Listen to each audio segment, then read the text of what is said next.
The autumn wind swept across the Colorado Territory with a bite that promised winter's early arrival. Thomas McKenna stood on the porch of his ranch house, watching the horizon where the purple mountains met the amber sky.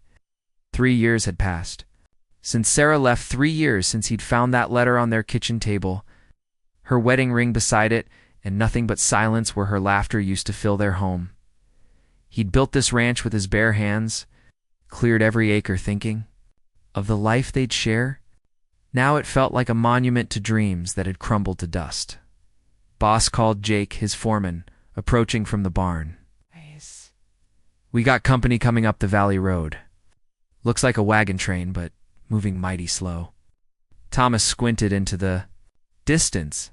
A line of covered wagons crawled toward his property, their pace deliberate and somehow mournful. As they drew closer, he could make out figures walking alongside the oxen, their heads bowed against the wind. The lead wagon rolled into his yard, just as the sun dipped behind the peaks. An elderly man with kind eyes and a weathered face climbed down from the driver's seat.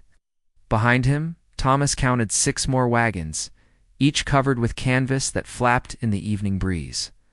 "Evening, sir," the old man said, removing his hat.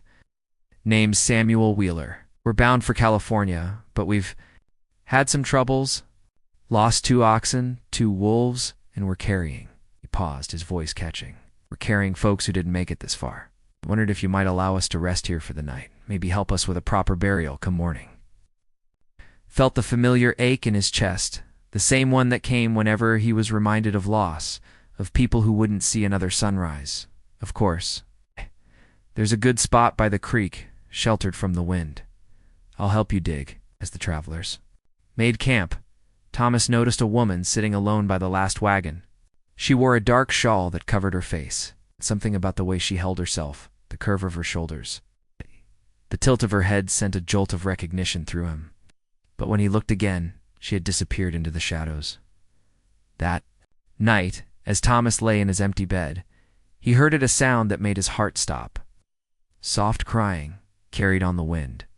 It was a woman's voice, broken and desperate, and it reminded him so much of Sarah, that he had to grip the bed frame to steady himself.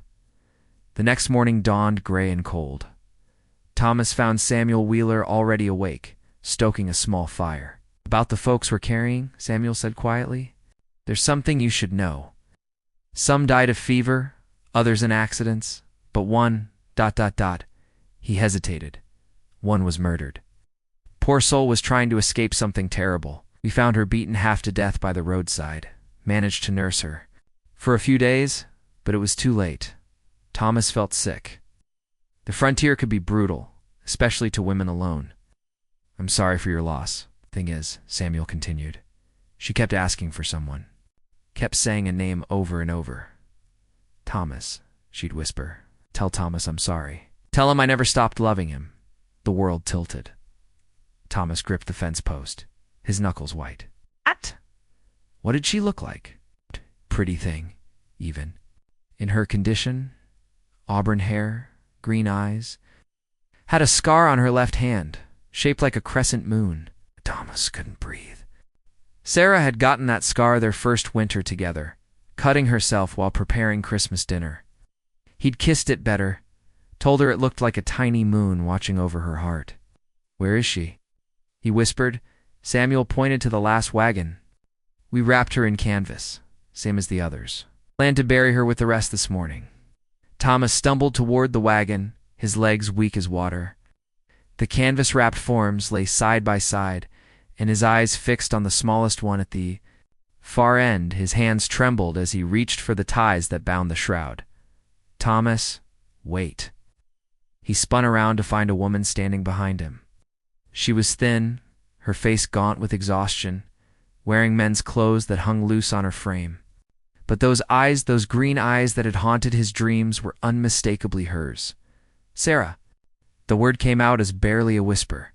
She pulled back the hood of her cloak, revealing auburn hair now streaked with premature gray. "Hello, Thomas." For a moment, neither moved. Then Thomas reached out, his fingers trembling as they touched her face, confirming she was real, she was alive, she was here. But Samuel said, The body in the wagon, ... That's Mary Collins, Sarah said softly. She was traveling with us. When the men came looking for me, she tried to protect me. They killed her instead. Her voice broke. They thought she was me because we wore similar clothes. By the time I could reach her, she was gone. The men who were looking for you, my husband, she whispered, and Thomas felt the word hit him.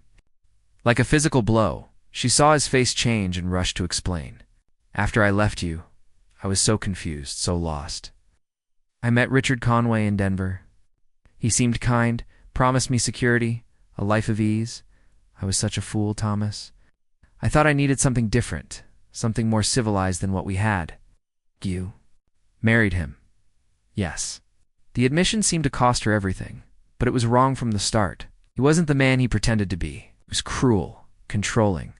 When I tried to leave, he said he'd hunt me down, that I belonged to him, so I ran. Thomas turned away, the revelation cutting deep. All this time, he'd believed she'd simply grown tired of their simple life, tired of him, to learn she'd married another man. Thomas, please listen, Sarah said, stepping closer. I know I hurt you. I know saying I'm sorry isn't enough. But I need you to understand not a day passed that I didn't regret leaving. Not an hour went by that I didn't think of you, of this place, of the life I threw away. Then why? The question tore from his throat. Why did you leave that letter? Why did you tell me you wanted something I could never give you? Sarah's composure finally cracked, and tears streamed down her cheeks, because I was scared. Scared that what we had was too good to last.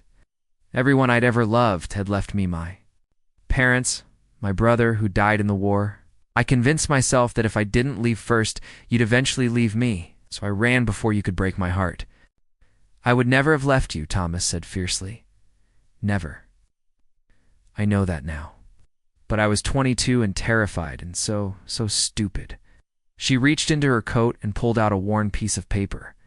I've carried this with me every day for 3 years. Thomas recognized it immediately, the letter she'd left him.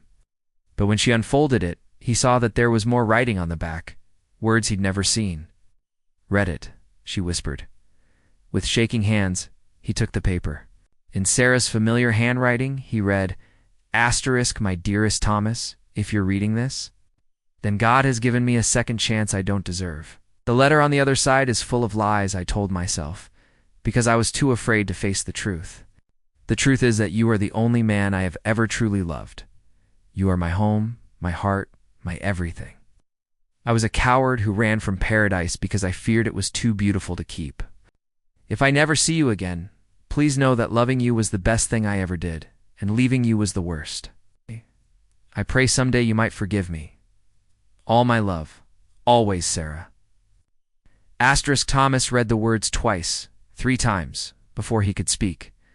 When he looked up, Sarah was watching him with desperate hope in her eyes. "I wrote that the night I married Richard," she said, "sitting in a hotel room in Denver, knowing I'd made the biggest mistake of my life.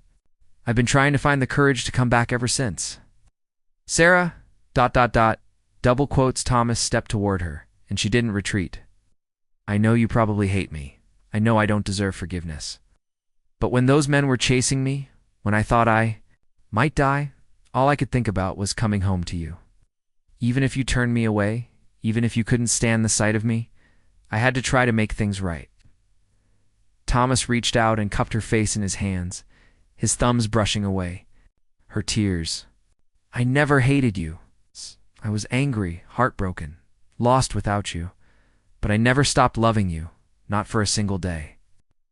Thomas, He pulled her closer, and she came willingly, desperately, her arms winding around his neck as if he might disappear. "You're home now. That's all that matters." They held each other as the sun climbed higher, as the wagon train stirred to life around them, as the world continued to turn despite the miracle of their reunion. But even as Thomas felt his heart beginning to heal, a cold dread crept into his mind. "Sarah, this husband of yours, is he still looking for you?" She stiffened in his arms. "Richard doesn't give up easily. He has money, influence. When he couldn't find me himself, he hired men bounty hunters, trackers. They'd been following the wagon train for weeks. As if summoned by her words, the sound of hoofbeats thundered across the valley. Thomas looked up to see a cloud of dust on the horizon, riders approaching fast. "How many men does he have?" Thomas asked, already calculating distances to the house, to his rifle. 6, maybe more, Sarah whispered. The riders crested the hill and came into view, 7 hard men on horseback, led by a figure in an expensive coat and polished boots. Even at a distance, Thomas could see the coldness in the man's bearing, the casual cruelty in the way he sat. "His horse," chirped Conway. Sarah breathed, and Thomas felt her tremble. The riders approached slowly, deliberately, spreading out in a line as they entered the ranch yard. Conway himself was a handsome man in his 40s, with dark hair and calculating eyes. He looked exactly like what he was, a man accustomed to getting his way through money and violence. "Sarah, my dear," Conway called out, his voice carrying easily across the distance. "You've led us quite a chase. But it's time to come home now." "This is my home," Sarah replied, her voice stronger than Thomas had expected. Conway laughed, a sound devoid of warmth. "Your home is wherever I say it is. You're my wife, after all, till death do us part, and all that." Thomas stepped protectively. In front of Sarah, "She's not going anywhere with you." Conway's eyes fixed on Thomas with predatory interest. "And you would be? The man telling you to get off my property?" Conway smiled, and it was worse than his laugh. The famous Thomas. "McKenna. Sarah talked about you quite often in the early days of our marriage, before I broke her of that particular habit." "Oh." Thomas felt rage building in his chest, hot and dangerous. Behind Conway, the other riders had their hands near their weapons, waiting for a signal. "I'm prepared to be reasonable," Conway continued. "I'll pay you for her return, say $500. That should more than compensate you for any services she's provided." The insult hit its mark. Thomas took a step forward, but Sarah caught his arm. "He's trying to provoke you," she whispered urgently. "Don't give him an excuse." "Smart woman," Conway observed. "She knows how these things usually end." The thing is, Mr. McKenna, Sarah belongs to me. Legal and binding, witnessed by God in the state of Colorado. And I always collect what's mine." "She left you," Thomas said evenly.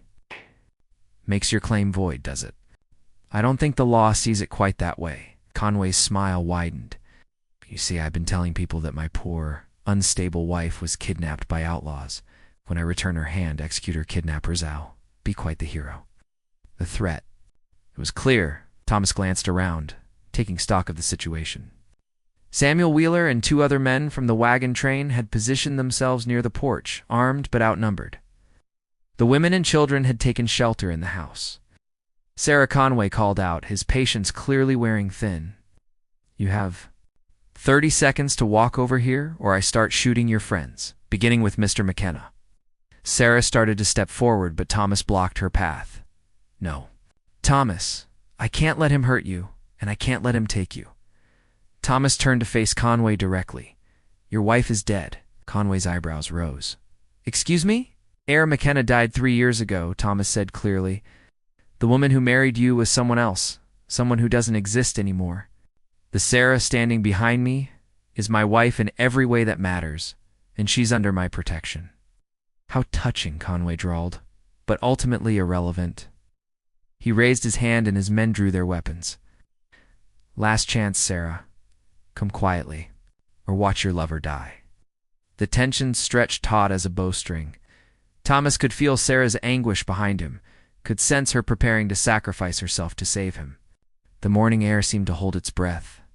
Then Sarah stepped around Thomas, her head held high. "Wait," she said, her voice carrying clearly across the yard. "If I come with you, you'll leave these people alone. You'll ride away and never come." "Back here, Sarah?" "No," Thomas started, but she silenced him with a look. "You have my word," Conway said, already looking triumphant. "Then I have something to say first." Sarah walked to the middle of the space between the 2 groups, standing, alone in the morning light. "Richard Conway, you are a coward and a villain. You prey on the weak because you are weak. You collect people like trophies because you have no idea how to earn genuine love." Conway's face darkened. That's enough. No, it's not. Sarah's voice grew stronger. For 3 years, you made me believe I was worthless, that I deserved the cruelty you showed me. You convinced me I was damaged, unlovable. But standing here now, looking at the man I should never have left, I see the truth. She turned toward Thomas, her eyes blazing with fierce determination. Thomas McKenna, I love you with every breath. In my body, I loved you when I left. I loved you when I married another man, and I'll love you until the day I die. I was a fool to leave, but I won't be a fool again. If this is where my story ends, then at least it ends with the truth. Thomas felt his heart break and soar at the same time. She was saying goodbye, choosing to sacrifice herself for him, and he couldn't bear it. How very touching, Conway sneered. Now come along before I lose my temper entirely. Sarah started walking toward him, each step deliberate and final. Thomas watched her go, his mind racing, his heart screaming at him to do something, anything. Then he heard it. The sound of hoofbeats approaching from the east, from the direction of town. A lot of them. Conway heard it too, his head turning toward the sound. Over the ridge came a dozen riders wearing the star of the territorial marshal's office. At their head rode Marshal Ben Harrison, a man Thomas had known for years. Richard Conway, Harrison called out as his men spread out, surrounding Conway's group. You're under arrest for the murder of Mary Collins and the kidnapping of Sarah McKenna. Conway's composure finally cracked. What is the meaning of this? That woman is my wife. That woman was reported dead in a stage robbery 2 weeks ago. Harrison replied calmly. Funny how dead women keep walking around. Makes a man wonder what other lies you've been telling. Thomas felt a surge of understanding. While Conway had been tracking Sarah, she had been working with the authorities, building a case against him. The death report had been a ruse too. Buy them time. You have no jurisdiction here, Conway blustered. I'm a citizen of Colorado, not this God-forsaken territory. Territory law says I can pursue fleeing criminals across state lines, Harrison said. And you've got warrants in 3 states for fraud, assault, and now murder. Drop your weapons. The standoff stretched for endless seconds. Conway's men looked between their boss and the marshals, clearly calculating their odds. Finally, one by one, they began dropping their guns. But Conway himself wasn't finished. With desperate speed, he drew a hidden pistol and aimed it directly at Sarah. If I can't have her, no one can. He snarled. The world slowed. Thomas saw the gun, saw Conway's finger tightening on the trigger, saw Sarah standing defenseless in the middle of the yard. Without thinking, he threw himself forward, covering the distance in a desperate sprint. The shot echoed across the valley. Thomas tackled Sarah to the ground, expecting to feel the bullets bite. Instead, he heard Conway scream in pain. The marshal had shot the gun from his hand with precision that spoke of years of experience. Thomas looked down at Sarah and his arms, both of them breathing hard, both alive and unhurt. Around them, the marshals were restraining Conway and his men. The immediate danger finally passed. It's over, Thomas whispered, helping Sarah to her feet. Is it? She asked, searching his face. Thomas, I know I have no right to ask, but can you ever forgive me? Can you ever trust me again? Thomas looked into her eyes, those green eyes he'd dreamed about for 3 years, and saw not the frightened girl who had left him, but a woman who had faced her demons and won. Sarah, he said softly, you came back. Despite everything, despite the danger, you came home. That's not the action of someone I can't trust. That's the action of someone I want to spend the rest of my life with. Tears streaming down her face, Sarah threw her arms around his neck. I love you, Thomas McKenna. I always have, and I always will. Then marry me, he said against her hair. Today, right now, in front of everyone, let's not waste another minute. Pulled back to look at him, hope and joy warring in her expression. But I'm still legally, your marriage was under false pretenses. Marshal Harrison interrupted, approaching them with a grin. Conway married you using forged documents and stolen identity. That makes the whole thing invalid. You're a free woman, Miss Sarah. Samuel Wheeler stepped forward, his weathered face beaming. I happen to be an ordained minister, he said. It's been performing marriages for wagon trains for 20 years. If you folks are serious about this, I'd be honored to officiate. Thomas looked at Sarah, his heart full to bursting. What do you say? Ready to become Mrs. McKenna for real this time? Yes, she whispered, then louder, yes. 2 hours later, as the autumn sun painted the Colorado mountains in shades of gold and crimson, Thomas and Sarah stood hand in front of Samuel Wheeler. The entire wagon train had stayed to witness the ceremony, along with Marshall. Harrison and his men, even some of the neighboring ranchers had ridden over when word spread. Do you, Thomas McKenna, take Sarah to be your lawfully wedded wife, to love and to cherish, in sickness and in health, for richer or poorer, for better or worse, as long as you both shall live? I do, Thomas said firmly, his eyes never leaving Sarah's face. And do you, Sarah, take Thomas to be your lawfully wedded husband, to love and to cherish, in sickness and in health, for richer or poorer, for better or worse, as long as you both shall live? Sarah's voice was clear and strong. I do, with all my heart.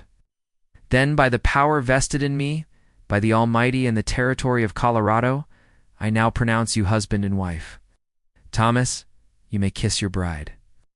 Thomas cupped Sarah's face in his hands, memorizing this moment, this perfect, impossible second chance. When their lips met, it was with all the love they'd lost, all the years they'd wasted, and all the hope they held for their future. As the crowd cheered and the sun began to set behind the mountains, Thomas pulled Sarah close and whispered in her ear, "Welcome home, Mrs. McKenna." She smiled up at him, her eyes bright with unshed tears of joy. I'm never leaving again. Good, he said, pressing his forehead against hers, because I'm never letting you go. The wind carried the sound of their laughter across the valley, over the peaks, and into the endless sky. After 3 long years of separation, heartbreak, and loss, Thomas and Sarah McKenna were finally, truly, forever home. That night, as they stood together on the porch of their ranch house, watching the stars emerge in the vast western sky, Sarah turned to Thomas with a question that had been weighing on her heart. Do you think we can really make this work? She asked softly.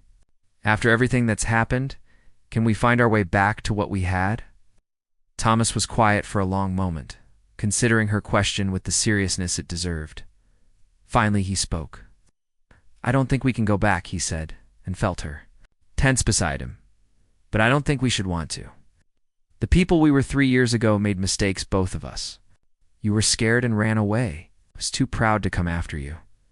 We both let fear make our choices.